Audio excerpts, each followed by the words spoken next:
నేను ఒక రాజేంద్ర ప్రసాద్ అనే ఒక నటుడినైతే నటుడిగా 40 సంవత్సరాలు నటిస్తే బేవర్ సినిమాలో యాక్ట్ చేసినప్పుడు ఒక కన్న కూతురు కళ్ళ ముందు కన్న కూతుర్ని బలి ఇస్తే ఆ కన్న కూతురు మీద ఒక పాట రాయమని అడిగితే అది సుద్దాల అశోక్ తేజన్ రాయమని నేను అడిగితే అతను రాస్తే ఆ పాట వింటే first time Kashyap hats off to you. అతను లేడు ఇక్కడ, అతని కర్మ, వాడు లేకపోతే వాడి కర్మ. వాడు ఉంటే బాగుండేది. వాడు పాడితే ఆ పాటని ఫస్ట్ టైం మీరు నమ్మి తీరాలి. ఇంత ఎమోషన్ నాకు ఎందుకు వస్తుందని చెప్తున్నా. రమేష్ చెప్పాలి నాకు ఆ పనికి మాలిన సెల్ ఫోన్లో వినిపిస్తే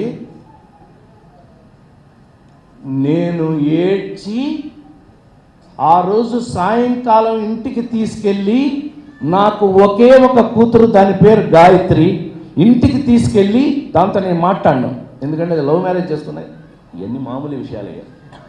పిలిపించి దాన్ని ఇంట్లో దాన్ని ఎదురుగా కూర్చోబెట్టి ఆ పాట నా మనస్ఫూర్తిగా 4 సార్లు వినిపించిన వాడిని నేను.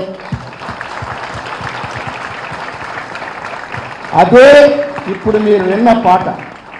తల్లి తల్లి నా చిత్తి తల్లి నా ప్రాణాలే పోయాయమ్మా.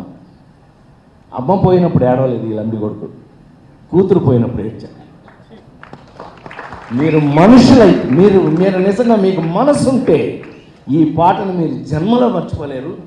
ఇప్పుడు నేను నాకంటే చిన్నవాడు లేకపోతే పాదాలకు నమస్కారం పెట్టేవాడిని, కానీ నా సోదరుడికి నేను అడిగినందుకు, అంత అద్భుతంగా రాసినందుకు నా మనసు నీకు ఇచ్చేస్తున్నాను తమ్ముడు. Ramesh, you deserve my love. నిజంగా చెప్తా.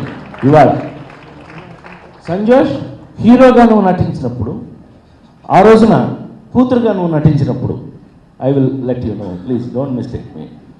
నువ్వు కూతురుగా నటించినప్పుడు ఆ రోజున నిజంగానే నువ్వు ఫీల్ అయ్యావా లేదా? ఇప్పుడు మీరు చెప్తున్నప్పుడే నేను చాలా ఎమోషనల్గా అవుతున్నాను. నాకు తెలియదు, ఈ సాంగ్ విన్న ప్రతిసారి ఎమోషనల్ అవుతాను నేను. కారణం ఏంటంటే ఈ పాట మేము యాక్ట్ చేసేటప్పుడు ఆ అమ్మాయి ఆల్రెడీ పడుకుని పాడి మీద ఉంది. అప్పటికి ఆ అమ్మాయి పోయింది.